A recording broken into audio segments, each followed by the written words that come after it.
Emily's wedding was printed in the society pages of 3 newspapers.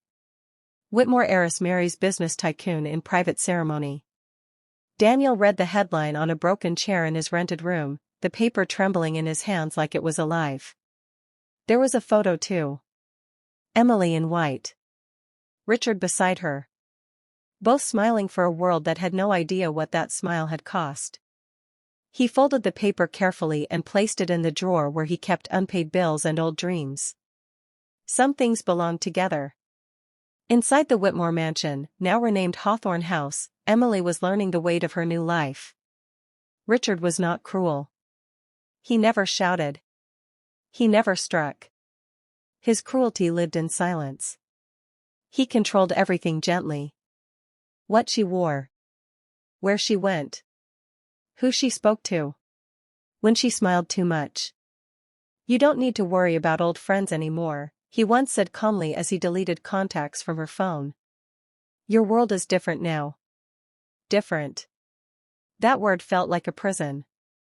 At night, Emily lay beside a man who never touched her hand and stared into the ceiling she didn't choose.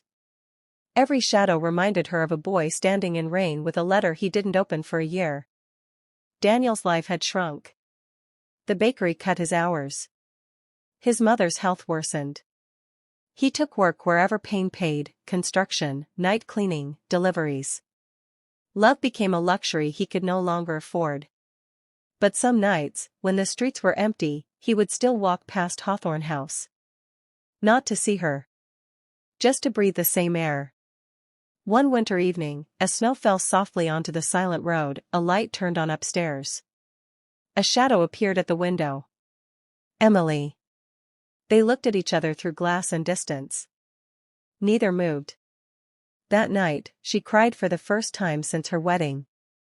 Months later, Daniel received a message from an unknown number. "Your mom's test results came today. I know you won't reply. I just wanted you to know. I still pray for her. Emily." Daniel stared at the screen for a long time. Then he typed one word. "Thank you." It was the first crack in the wall they had built around themselves. Messages followed, carefully. Briefly. Never emotional. "How's work?" "Still at the bakery." "Snowing today?" "Yes." Like before. They never spoke of love. But love spoke between every line. One evening Emily sent. "Richard is traveling for 2 weeks." Daniel's hands froze.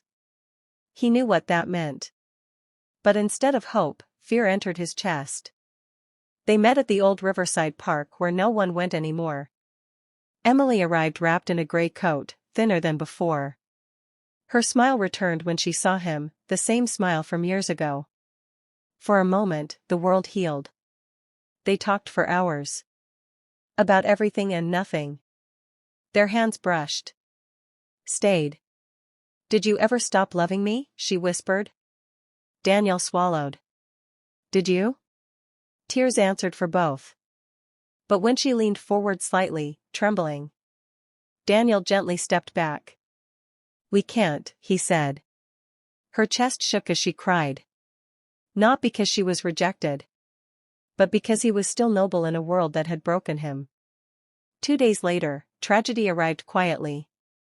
Daniel's mother collapsed again, this time harder. Hospital. Machines. Low voices. Long faces. Daniel called Emily without thinking. She came. For the first time since her wedding, she chose him openly. But destiny was watching. Richard arrived. He saw everything. Emily at Daniel's side. Daniel holding his mother's hand. The truth standing between them. That night at home, Richard didn't shout. He simply placed divorce papers on the table. "You've humiliated me," he said calmly. "But I won't destroy you. Sign these and walk away clean." Emily's hand shook as she signed. That same night, her parents disowned her. No house. No money. No future. Only love remained. Emily went straight to Daniel's room. Soaked. shivering, free and terrified. "I chose you," she whispered. For the first time in years, Daniel dared to believe a miracle. But cruelty does not leave quietly. 1 week later, Daniel received a letter from the hospital. "We're sorry. Your mother's condition requires long-term private treatment. Cost enclosed." The amount was impossible. Emily realized the truth slowly. To be with her, Daniel would have to let his mother die. That night, Daniel made the most painful decision of his life. He walked Emily to the bus station at dawn. "I can't choose between you and my mother," he said brokenly. "And I won't ask you to live in poverty and guilt." Emily screamed. She begged.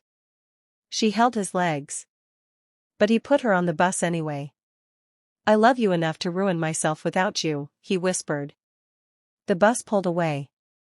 Emily hit the glass with both hands as she disappeared from his life. Again. 7 years passed. No messages. No letters. No sightings. Just silence. Until one afternoon, Daniel received a call from a care home far outside his city. "We believe you know Emily Hawthorne." His blood turned cold. "She's been staying here under another name. Very ill. She kept your name in a folded paper under her pillow." Daniel dropped the phone. And for the first time in 7 years, he ran toward a truth he was never meant to face.